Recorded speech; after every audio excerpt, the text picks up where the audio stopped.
ડિંડોલી વિસ્તારમાં બિલિયાનગર સોસાયટી ખાતે સરા જાહેર યુવાનની હત્યા કરી ભાગી છૂટેલા બાળકિશોર સહિતનાઓને ગણતરીના કલાકોમાં પોલીસે ઝડપી પાડ્યા હતા.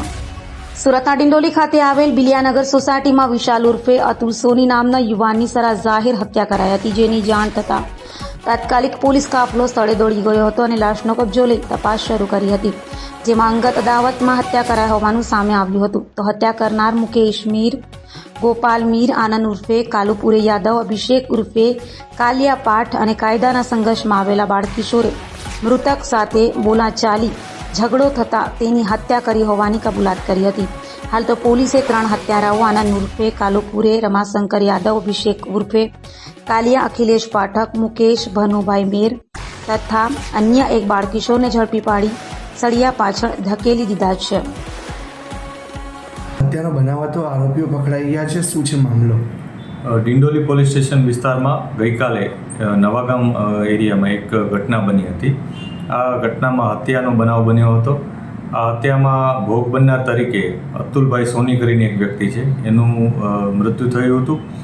એ વ્યક્તિનું અગાઉ થોડાક દિવસ પહેલાં જે આરોપીઓ છે 5 આરોપીઓ એના સાથે ઝઘડો થયો હતો. અવારનવાર તકરાર પણ થતી હતી, પરંતુ ગઈકાલે તેઓએ એક આયોજનપૂર્વક રીતના આ બનાવને અંજામ આપ્યો હતો. આરોપીઓમાં એક કાયદાના સંઘર્ષમાં આવેલ બાળકિશોર છે. આ ઉપરાંત 4 આરોપીઓ છે, જેમાં મુકેશ મીર, ગોપાલ મીર આ 2 વ્યક્તિઓ છે. ઉપરાંત એક અભિષેક ઉર્ફે કાલિયા, અખિલેશ પાઠક આ વ્યક્તિ નામનો આ 3 વ્યક્તિઓ છે. અને અન્ય એક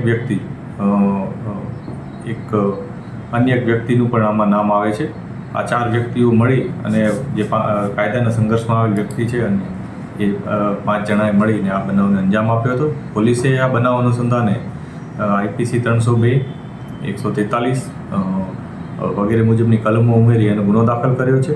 આ ગુનો દાખલ કર્યાને તરત જ પોલીસે ગણતરીના કલાકોમાં જ 4 આરોપીઓની અટકાયત કરી લીધી હતી અને કાયદેસરની કાર્યવાહી કરી એમાંથી જે 3 વ્યક્તિઓ છે એની ધરપકડ કરેલ છે અને એક કાયદાના સંઘર્ષમાં આવેલ બાળકિશોરને રાઉન્ડ અપ કરેલ છે.